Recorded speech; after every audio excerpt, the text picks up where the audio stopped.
Let's talk Conor Benn. He's suing the British Boxing Board of Control for $3.5 million. We'll get to that in a second. Me and you have not actually spoke, Gareth, since the WBC's ruling came out.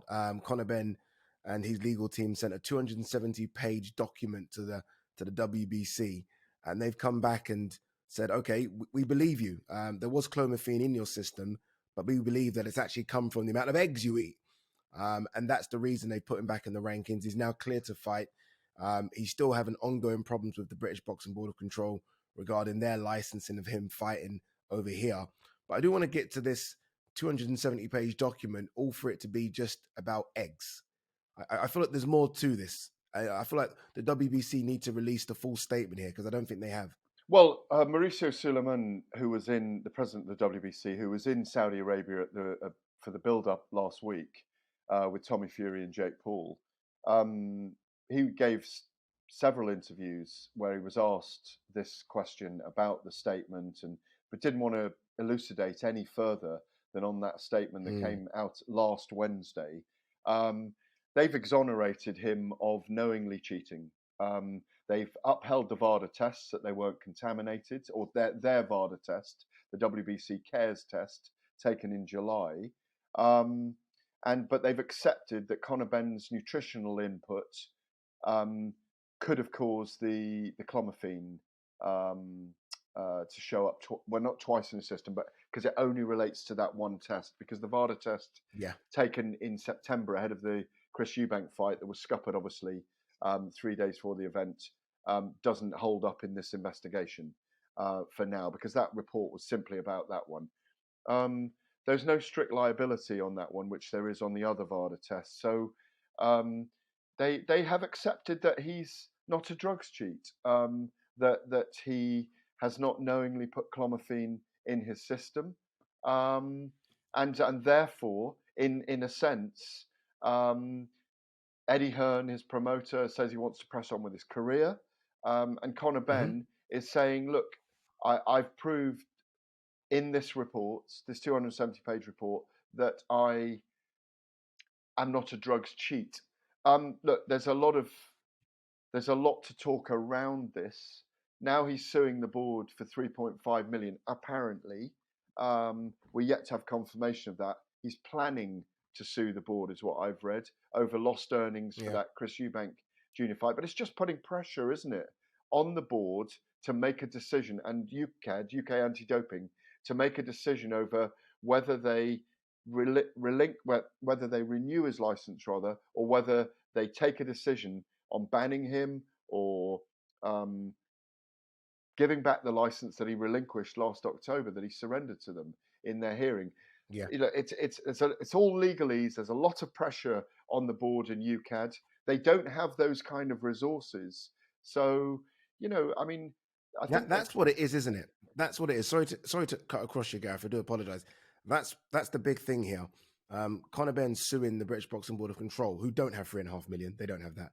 It's almost as though I feel that there's pressure on their necks now to kind of just, okay, let's move on from this. Let's move on. Let's just kind of get rid of it, because we can't afford to go down a legal route with you.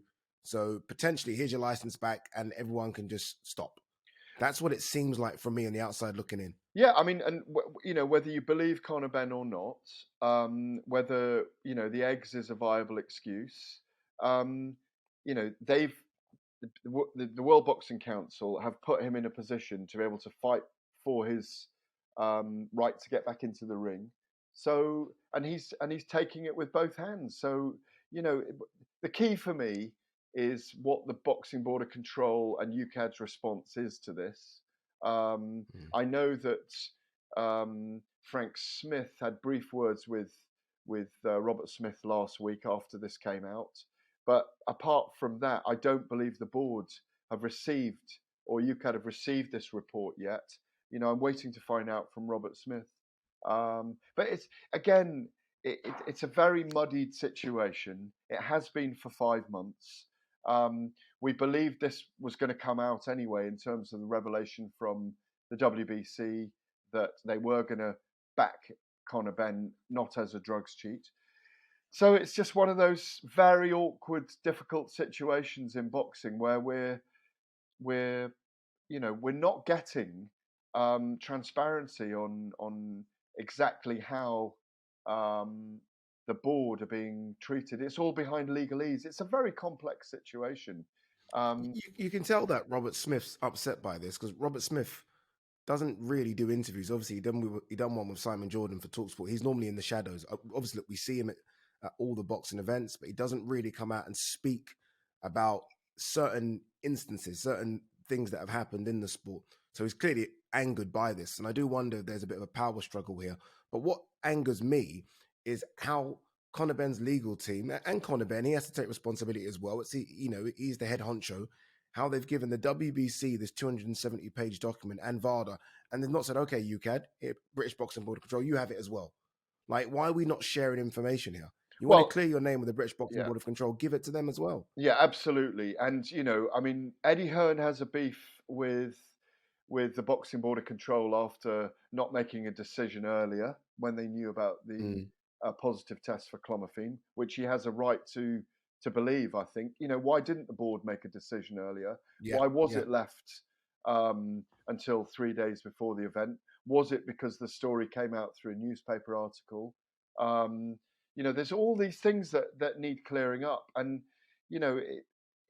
it's doubtful whether it all will be cleared up, because for 5 months, no one's really wanted to talk about the absolute detail here. Conor Benn has tested positive twice. Those VADA tests have been upheld by UKAD for one, and the Boxing Board of Control, because they had that hearing last October, and also by the WBC, whether they like it or not, because the WBC have said there was no contamination in the actual test, no contamination by the VADA testing, purely that they're accepting that something in the eggs caused the test. Look, the trouble is Conor Benn may be completely innocent, and it may be down to eggs intake. And, he's very strident about this. So, it's what we wanted was transparency from it, and I don't think we're going to get it. Yeah, what doesn't help as well, and I want to sort of play this out now. This is Spencer Oliver in Saudi Arabia. As you said, Mauricio Sulaiman was out there giving out these wonderful, glorious belts to Jake Paul and Tommy Fury. But look, this is what he had to say when Spencer tried to ask him about this Conor Benn situation. The WBC have just recently reinstated him into their rankings. Can you explain a little bit about how that's happened? Yeah, the clean boxing program protocol has finished, and we put out a press release, which is self-explanatory, and he will be reinstated next month on the rankings. Sure. I mean, the British Boxing Board of Control, he doesn't hold a licence anywhere at the moment, Conor Benn. He relinquished his British Boxing Board of Control licence. So with him getting reinstated, just to clear all this up, he gets reinstated into the WBC rankings, but he will have to get a licence from somewhere in the world. I'm not sure he's going to go down the British Boxing Board route, so could that possibly be America or somewhere else? I don't know. We do not license back boxers, and we simply said everything that happened in the ruling, so that's all that we have to say about the case. Yeah, I mean, I know you received a 270-page document about, Conor's case and about what he was saying to prove his innocence. He did fail 2 tests at 2 different times, the UKAD test that he had failed. Could you clear up how, I don't know if you can go into this legally or not, but how this was cleared up? I mean, I am not a scientist, and the ruling is very clear. That's the only thing that we have to say about the matter. I mean, you was comfortable with what they presented in that document to say, well, yeah, it's okay to let him continue boxing, even though he had failed those 2 tests previously. You're trying to put me into a corner, and I'm not. I'm just trying to get the answer. That's all. No, the answer is still a little bit unclear at the moment as to why or how he was reinstating the WBC rulings without having this license. We did a process under the protocol, and the ruling came from that process, and that's what we put out a couple of days ago. Mauricio Sulaiman there, I was going to say this is what he had to say. He's basically avoiding the question. He doesn't really want to say anything. And this doesn't help either when you've got the head of the WBC not giving clarity as to the decisions they've made. That also leads to a problem. You've made a decision, explain your decision. And he can't, he won't. And again, this is the problem. This is almost becoming one of the biggest drug scandals we've ever seen over here. Yeah. It's blowing up to epic proportions that it maybe shouldn't or didn't need to, Yeah. because no one is giving the boxing public, boxing people like yourself, simple answers. Yeah, it's very hard to get answers on it. I mean, we're all scrabbling around for answers on it. But, you know, clearly after this statement, I mean, I think Mauricio Sulaiman could have commented on, commented on his own statement.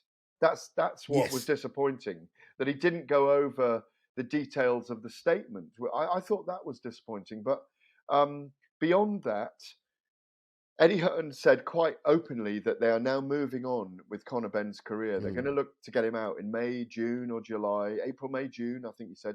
And it could be in the UK, but that will kind of hang on the resolution from UKAD and the Boxing Board of Control. He said, we can't wait forever to move on. They're using that as a springboard, the WBC exoneration as a springboard, that he hasn't knowingly cheated, to move on, have a fight. We know there's been talks of Manny Pacquiao in the background. Conor Benn is an even bigger name now. They might go to the Middle East. They could go to America. And Eddie Hearn said quite patently in an interview with IFL TV last week that, you know, we move on. We'll either fight here, depending on how long the board take to make their decision, or we'll fight in Saudi or the USA. So in other words, they're going on with the career, and it does bring into question the procedure when someone does test positive now for a banned substance. Are you able to override it by you know, the WBC, who aren't a licensing body? I think this is the key point. Who are a sanctioning body? Are you able to override it by just going through that process? Yes, it's the same substance, and you know, the WBC have exonerated him. So, you know, people have talked in this scenario about this is where boxing falls down, that there isn't a world governing body who can rule on this, who could rule above the WBC and say, no, you are not allowed to box until you've cleared your name with your own authority as well. And that they make a decision, whether, and that decision may be the same. They may accept the excuse, you know, as I say, a joke as excuse, but they may accept that. But if we had a world governing body, which we don't have, and maybe we should have one, because maybe that would help with Olympic inclusion for boxing as well, and would be able to stand above EBA at the moment, with boxing threatened to be thrown out of the Olympics in Los Angeles in 2028. These are all bigger issues that could be dealt with by a world body. We have enough big figures in boxing that we could have a world body, and I think maybe that is the answer if we could get it moving forward.